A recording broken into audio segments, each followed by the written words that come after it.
Running from Saul. There's a few things about this story that might help clear it up. That old bread, I referred to it in the story, but just to talk about it a little bit more, the priest would go into the tabernacle of God, and there they would in the holy place, they would take 12 fresh loaves of bread, small little loaves of bread. They would take the old bread off and put the new bread there. Now, according to the law, the only people that should eat this old bread would be the priests themselves. And so Ahimelech here is making an exception for David. Jesus refers to this later on when he is criticized for his disciples eating corn with unwashed hands. He refers back to Ahimelech giving David the old bread, saying that this is the law, but sometimes there's a need here. So that hopefully kind of clears up what's actually going on here with old bread. I have referred in the past to Saul's conflict with the prophets and the priest. He's in the government, and he tries to go after the prophets. That didn't work out for him, but now this is a major takeover of the priest.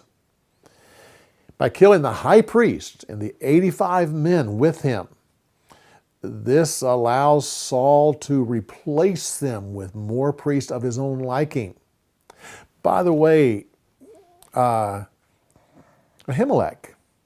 is the last priest in the line of Eli. God told Eli that he would take the priesthood away from his family. Well, this right here is the fulfillment of that. He was the last one. Now David doesn't really know what to do. He's running. He's loyal to the king. He wants to be with the king. He doesn't want to be out here. He doesn't know what to do. He goes there. He lies to the priest.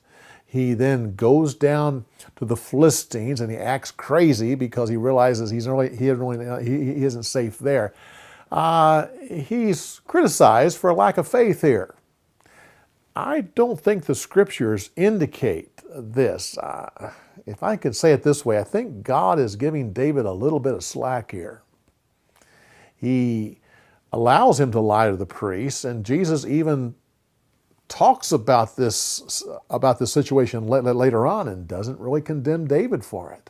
He's acting crazy before the king of the Philistines.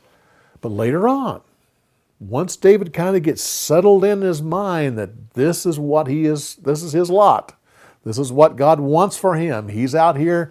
He's no longer longing to be back, but he now knows where he's supposed to be at.